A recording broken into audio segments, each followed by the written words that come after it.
When I was a teenager in the 80s, I had a favorite author. He was very prolific, and I could read his books like a drug addict, going through them one after another. But what happens when I picked up these books again, or some of these books, after 40 years?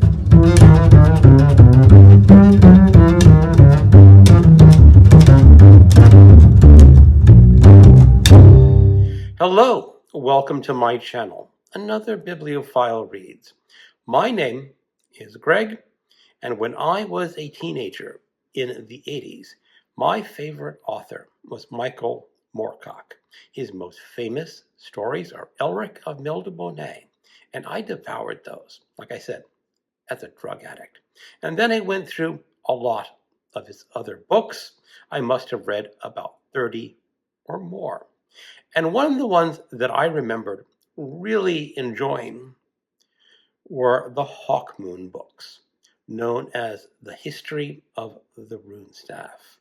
There are only 4 books in this series. As far as I can tell, they are completely out of print. The first book is The Jewel in the Skull, followed by The Mad God's Amulet, The Sword of Dawn, and then the Rune Staff. Now, these are fantasy books, or maybe there is a little bit of science fiction in these books. These stories take place in a land that is essentially Europe, presumably in the far distant future when society has shrunk down again or descended down to sort of a medieval level. There are hints of a cataclysm sometime in the past, so maybe a nuclear war happened. But there is also some magic in these books. So, not really science fiction, although mostly science fiction, with some fantasy thrown in. And in this future, there is the country of Grand Breton that is out to take over the world.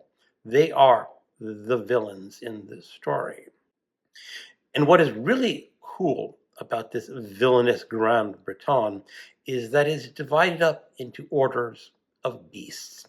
And all their citizens wear beast masks: a wolf mask, a bear mask, a vulture mask, some sort of jeweled mask that imitates an animal.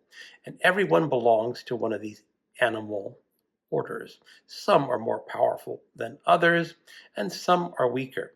But I really enjoyed this vision of Britain ruled by people in jeweled masks. But in this world, somewhere in France, there is Count Brass. He owns, or let's say, rules the last independent part of Europe. And Grand Breton is out to take it over. They try to assimilate him at first, but Count Brass does not want to be assimilated. So Grand Breton tries to attack them. Unfortunately, Count Brass has some very interesting defense measures that are part science, part magic. So what Grand Breton has to do is send someone inside him to corrupt his regime from within. They have captured a Duke of Germany known as Hawkmoon. Hawkmoon is no friend to Grand Breton, so they have to coerce him. They put a jewel in his skull. This jewel allows them to witness everything that Hawkmoon witnesses. It is sort of like a video camera without sound. But this jewel is also alive. If they detect that Hawkmoon is betraying them, they can signal this jewel to bury itself into Hawkmoon's skull and eat his brain. So Hawkmoon is a reluctant participant in this plot to overthrow Count Brass and his country. Now, Count Brass is not an unintelligent man, and he quickly knows that this jewel in the skull of Hawkmoon is forcing Hawkmoon to behave in ways that he does not want to. They are able to disable the jewel for a limited time. So Hawkmoon goes on the warpath to help the downfall of Great Britain. Now, in Great Britain, there is a man named Meladius, member of the Wolf Order, who's passionately in lust with Count Brass's daughter. So not only does he want to take over Count Brass's country, he wants to seize his daughter for himself. Now, obviously, Hawkmoon and the daughter fall in love, and they are a couple. In this world, there is this mysterious object that people can swear oaths by, known as the Rune Staff. And if you swear an oath under the Rune Staff, you will either succeed or be doomed. And Meladius swears an oath to the Rune Staff that he will conquer Count Brass's country and take his daughter. Now, of course, things don't go that well because Hawkmoon is supposed to be a servant of the Rune Staff. Hawkmoon does not know he is a servant of the Rune Staff because the Rune Staff works in mysterious ways. So therefore is the essentials of the story. This is an incredibly fast-paced story. It just moves along like lightning. And all these books are about 150 pages long, maybe 170. This one's about 220, but the print is much larger than the other editions. It is also, unfortunately, in this blue cover instead of this yellow cover. But that doesn't make a lot of a difference. Now, Michael Moorcock supposedly could write incredibly fast. He allegedly could write a book in a week. And if you read this book, The Jewel in the Skull, it does kind of read like it was written in a week. It was originally published in 1967. However, there is an author's note to this edition published in 1977. This edition is the first in any country that I had the opportunity to revise and is the only text I have been able to check before publication. Even if he revised this, it does read super fast and looks like it was written super fast. And the story just moves along like greased lightning. Now, this is in the fantasy genre, but it does not read like a modern fantasy. Modern fantasy takes its time and is usually written in these huge tomes.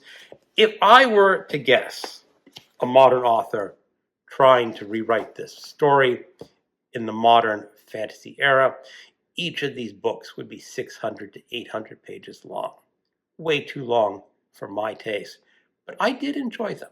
Now, there are some really rather big plot holes and devices that just come from writing so fast. Hawkmoon, supposedly a great warrior, loses a lot of fights and gets captured a lot and has to escape. But those are just plot stories. And it does move along as Hawkmoon gets closer and closer to the Rune Staff and accepting his destiny as a servant of the Rune Staff. Now, if you are familiar with the writings of Michael Moorcock, all of his characters, or main characters, are what he calls incarnations of the eternal champion. That every world, and there are many microcosms, many multiverses in this world, in this universe, and each of them has its hero, and the hero is the eternal champion. And in some cases, these eternal champions meet up in stories. So you might pick up Hawkmoon in a Elric story or a Corum story or some other story because they get together to battle the evils of the universe. Is this a fantastic story? No, it is a good one. I loved it as a teenager, but I merely enjoyed it as a 60-year-old. I think I've already mentioned that I think all these Hawkmoon books are out of print now, so you will have to find your copies on the used market. I think there are larger editions. There may even be a one edition book of the Hawkmoon saga, and you can try to get that. I think if you like these older style fantasies, they're more sword and sorcery rather than the big mega fantasy books, you might enjoy it. It won't be the best fantasy story you've ever read, but I enjoyed rereading it. I don't think I'll ever pick them up again, but maybe I'll try to pick up some more Michael Moorcock. I did finish rereading the Elric of Meldomene saga about 2 years ago, or I should say, at least his original Elric saga. He did publish some books afterwards that I have not read. I may even try to pick up some of his science fiction novels, because he wrote a lot of those too.